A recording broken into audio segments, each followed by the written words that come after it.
Oke teman-teman, kita kembali di part 2. Nah, di part 2 ini kita akan membahas soal-soal. Soal di sini ada 3 soal esai, 10 soal pilihan ganda, dan 2 soal studi kasus. Yang pertama ini kita akan membahas soal esai. Oke, tanpa berlama-lama lagi, kita langsung masuk ke intinya ke soal yang pertama. Silahkan Mas Juan.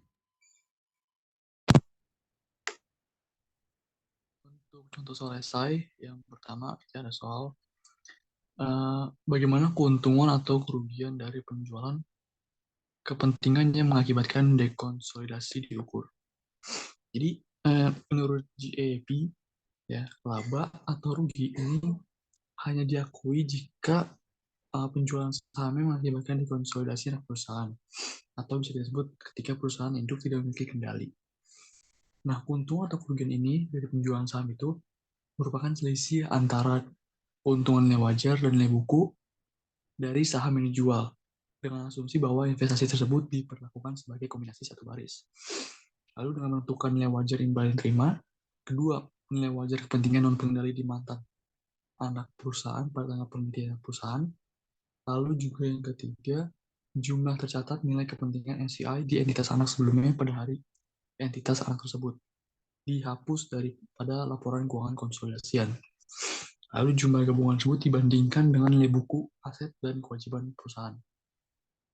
Jika metode perhitungan yang berbeda digunakan, maka akun investasi harus diubah menjadi metode yang ekuitas, sehingga keuntungan atau kerugian penjualan sama seperti menggunakan konsolidasi baris tunggal. Selanjutnya ini ada soal kedua. Ya, di sini kita ditanya kapan transaksi saham treasury mempengaruhi akun investasi dan bagaimana efeknya disesuaikan.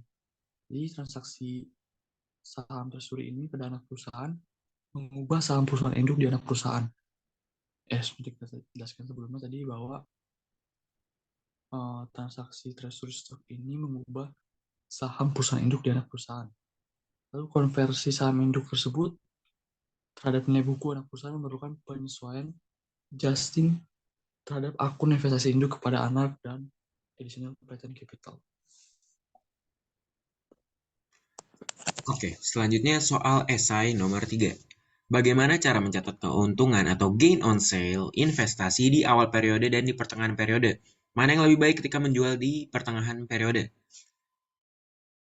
Jadi itu di sebelumnya seperti yang udah dibahas tadi di pertengahan periode itu ada dua cara yang dianggap sebagai dijual sebagai di awal periode atau tetap dianggap di pertengahan periode. Oke, ini kurang lebih nomor 3 ini sebenarnya menjelaskan secara singkat dari penjelasan di atas. Kalau di awal periode itu misal menjual 10% kepemilikan pada awal periode, yang harus dilakukan itu dari perusahaan parent mencatat gain on sale investment dari perusahaan dan dari perusahaan subsidiary itu mencatat pengurangan jumlah investasi dari perusahaan parent tersebut karena kan tadi udah dijual tuh 10%. Kayak misalnya nih tadi 90% karena dijual 10% jadi 80%. Nah, dan NCI-nya itu meningkat menjadi 20%. Dan itu juga berdampak terhadap goodwill, yaitu menurunkan jumlah goodwill tersebut. Dan perhitungan di akhir periodenya adalah mencatat saldo investasi di awal periode, lalu dikurangi dengan book value yang akan dijual dan ditambah dengan income yang udah dikurangi oleh dividen tadi. Sehingga didapatkan hasil saldo investasi pada akhir periode. Dampak pentingnya adalah jika penjualan kepemilikan tersebut terjadi di awal periode, pengaruh penjualan kepemilikan tersebut nggak terlalu berpengaruh pada proses konsolidasi perusahaan dalam satu periode pencatatan tersebut. Jadi artinya kayak dalam satu periode pencatatan tersebut tuh, kalau jual di awal periode, di pertengahannya dia nggak ngerecokin gitu lah pokoknya. Oke, selanjutnya di pertengahan periode. Misal menjual 10% di bulan April. Pencatatan dari penjualan tersebut dicatat pada tanggal penjualan tersebut atau bisa juga dicatat kalau dengan kebijakan tertentu yang tadi udah saya jelaskan berkali-kali ya. Pencatatannya itu bisa dianggap di awal periode atau bisa dicatat di periode dijualnya itu. Nah, misalnya ini di contoh soalnya ini di April, keuntungan tersebut dihitung dengan cara yang sama seperti yang di contoh sebelumnya, yaitu jual 10%, itu dikurangi dengan book value kepemilikan, lalu dijual. Yang membedakan di sini tuh dikurangi dengan saldo investasi pada tanggal 1 Januari dan mencatat ekuitas pada pendapatan yaitu 4 dikali yaitu dikali 4/12. karena menjual itu di bulan April. Lalu dikali kepemilikan di awal periode, misalnya di awal periode tadi kan di soal itu tuh 90%, lalu hasilnya dikali dengan bagian investasi yang dijual itu 1/9. Karena tadi dijual 1/9, yaitu 10%. 10% ya, sebagian dari 9 itu. Lalu setelah itu ditemukan gain on sale yang akan dicatat di perusahaan parent tentunya. Karena di prinsip ini tuh semuanya adalah parent. Sebenarnya jika ingin melihat lebih detail nih seperti yang saya jelaskan sebelumnya, intinya nih dari bahasan yang ini lebih baik dilakukan di tanggal tersebut dijual karena nilai keuntungan tersebut lebih jelas terlihat dari perbandingan book value di bulan yang dijual dibandingkan jika perlakuan pencatatan tersebut dianggap di awal periode. Oke, selanjutnya akan masuk ke soal pilihan ganda. Bagaimana Mas Juan? Apakah pembagiannya akan saya dulu atau Mas Juan dulu gimana? Nah, baik. Ini kita langsung masuk ke pilihan ganda aja ya. Oke, boleh. Oke, baik. Nah, ini ada 10 soal ganda. Pilihan ganda, jadi yang pertama nih ada pilihan bahwa mana penjualan langsung lembar saham tambahan direct sales additional patent capital yang memiliki nilai buku per saham hanya kepada perusahaan induk dari perusahaan anak. Oke, scroll ke bawah. Jadi penjualan langsung ini jawabannya yang A ya tadi, bahwa mengurangi kepentingan perusahaan induk dan juga meningkatkan kepentingan NCI. Jadi penjualan langsung ini meningkatkan NCI. Lalu soal nomor 2, ini ada informasi dulu terlebih dahulu bahwa pada akhir 2018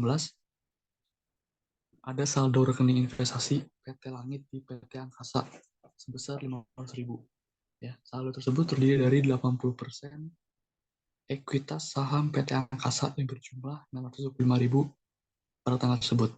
Nah, jadi PT Langit ini merupakan parent yang memiliki 80% kepemilikan di perusahaan anak, dan ini perusahaannya adalah perusahaan angkasa. Jadi, lalu bagaimana jika tanggal 2 Januari 2019 ini PT Angkasa meningkatkan saham biasa yang beredar dari yang awalnya 15.000 menjadi 18.000 saham.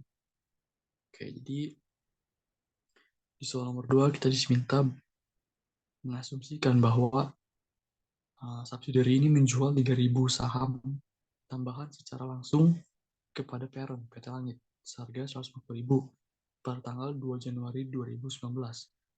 Nah, kita ditanya bahwa berapa persentase kepemilikan PT Langit di PT Angkasa setelah pembelian saham tersebut.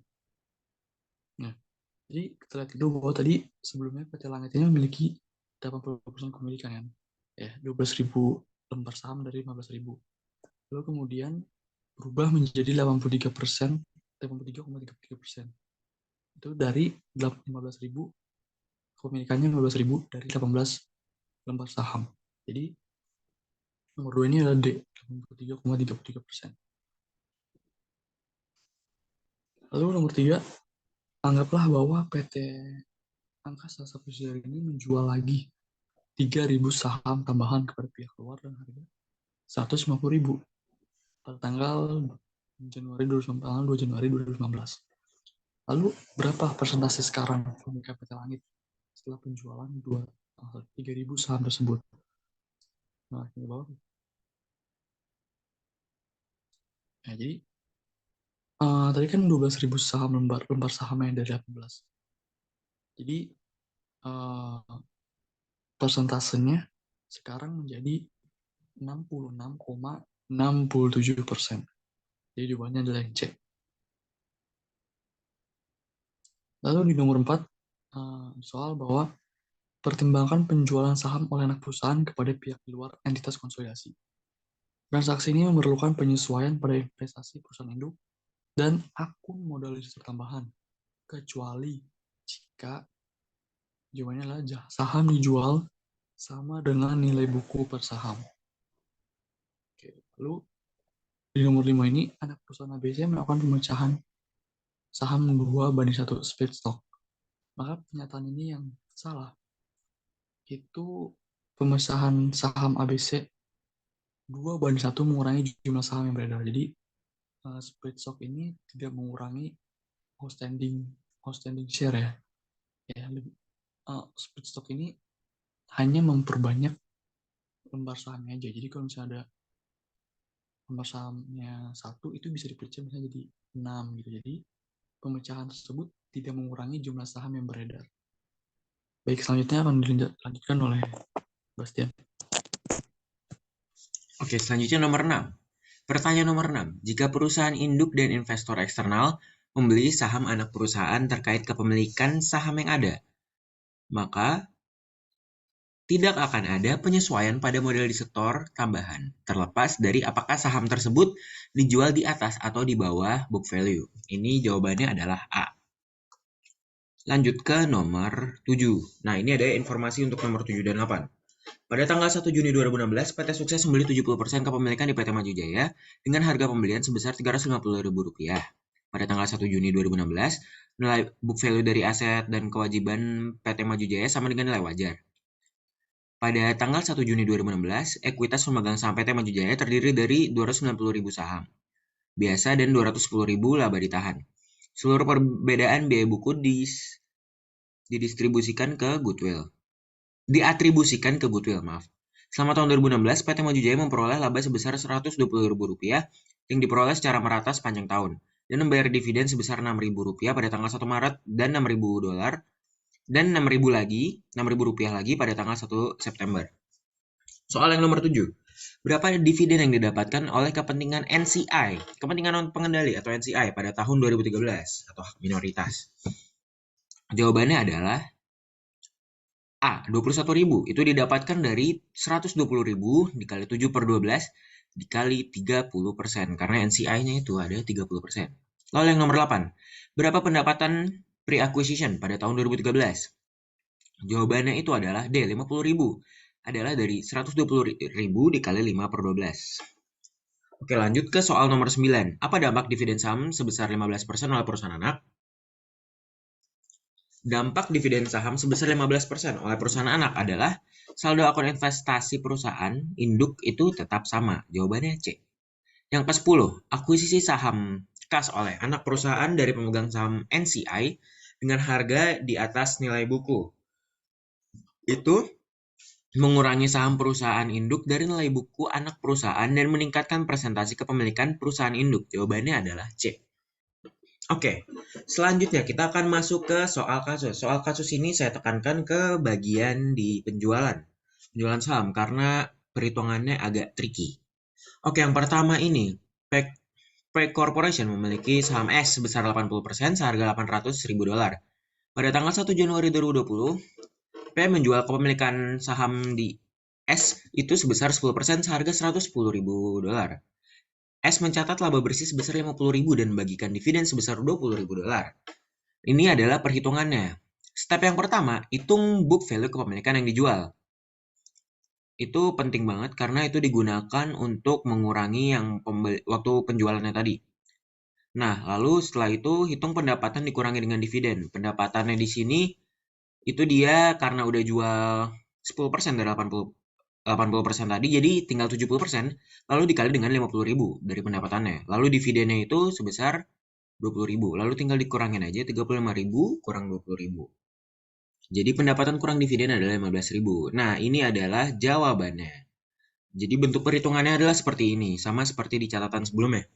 Itu saldo investasi di 1 Januari 2020 sebesar 800.000 dolar tadi dikurangi dengan book value kepemilikan yang dijual. Book value-nya tadi dapatnya 100.000. Lalu hasilnya itu dikurangi menjadi 700.000 dolar. Lalu pendapatan dikurangi dividen adalah 15.000. Jadi saldo investasi 31 Desember 2020 adalah sebesar 715.000 dolar. Soal yang kedua, Paramore Corporation memiliki 90% saham di Sobita Corporation seharga 450.000 dolar. Pada tanggal 1 Juni 2015, menjual 10% kepemilikan di Sobita Corp itu seharga 55.000 US dollar. Sobita Corporation mencatat laba bersih sebesar 30.000 dolar dan membagikan dividen sebesar 5.000 dolar pada Agustus 2015. Di sini perintahnya adalah hitung gain on sale investment bagi Paramore Corporation dan buat pencatatan jurnal di Paramore Co. Nah, jurnal ini digunakan untuk dimasukkan ke kertas kerja. Tapi di sini karena kondisinya kurang muat, jadi dimasukin ke jurnalnya aja. Yang pertama itu sama seperti di atas, hitung book value kepemilikan yang dijual. Di sini dia memiliki sahamnya itu 450.000 kali 10%. Jadi 10%-nya itu yang dijual itu book value-nya itu 45.000 US dollar. Lalu pendapatan dikurangi dividen. Sebenarnya ini nggak terlalu penting, tapi ini saya tulis karena ini merupakan komponen penting dari perhitungan. Perhitungannya kurang lebih sama di atas, yaitu karena dia udah jual 10%, jadi ini cuma 80%. Jadi 30.000 dari pendapatan ke 80%, jadi yang didapat oleh Paramore adalah sebesar 24.000 US dollar. Dikurangi dengan dividen 5.000, pendapatan kurang dividen dapat 19.000. Nah, di sini ada harga jual 10% kepemilikan. Seharga 55.000 dolar. Nah, ini book value kepemilikan yang dijual. Ini tuh proses pengurangannya itu tuh beda. Jadi di unsur book value kepemilikan yang dijual itu ada saldo investasi di 1 Januari sebesar 450.000 tadi. Dikurangi dengan ekuitas pada pendapatan 30.000 kali setengah tahun kali 90%. Lalu dikurangi 450.000 kurang 13.500, hasilnya 463.500. Nah, karena investasinya tadi dia ada 1/9, satu bagian dari 9 tadi, jadi tinggal dikali 1/9, yaitu mendapatkan hasil 51.500 dan mendapat gain on sale 3.500. Nah, yang pertama itu di jurnalnya itu jurnal pendapatan di 6 bulan pertama, karena kan ini dia jualnya itu di setengah tahun nih, di bulan Juni, yaitu bulan ke-6. Nah, dijual ke 6 bulan pertama itu berarti dia mencatat investnya itu sama seperti di atas, yaitu invest to income sebesar 13.500. Lalu ini mencatat jurnal penjualan 10% kepemilikan. Ini mencatat gain on sale-nya, yaitu dia mendapat cash ketika menjual 55.000 dan invest on Sony-nya itu 51.500 dan gain on sale-nya itu 3.500. Lalu ada penjualan dividen 1 Agustus. Penerimaan maksudnya, penerimaan dividen itu di tanggal 1 Agustus, itu dividen masuk ke kas sebesar 4.000, tapi karena di controlling, ya sama seperti pada umumnya itu, investnya itu berkurang sebesar 4.000. Lalu yang terakhir adalah mencatat pendapatan pada 6 bulan terakhir. Nah, ini 6 bulan terakhir sisanya, yaitu tanggal 31 Desember 2015. Yaitu invest di Sony sebesar 12.000 dolar, lalu ada income di Sony sebesar 12.000 dolar juga. Nah, ini pendapatan total yang diterima itu tuh dihitungnya itu dikali 80%. Diingat ya teman-teman, karena udah dijual tadi 90%, udah dijual 10%, jadi hasil adalah 80%. Oke, sekian penjelasan mengenai materi kali ini. Jika teman-teman ada yang ingin ditanyakan, boleh langsung ke kolom komentar atau bisa juga hubungi email kami yang ada tertera di deskripsi di bawah. Sekian pemaparan dari kami, kurang lebihnya mohon maaf. Terima kasih.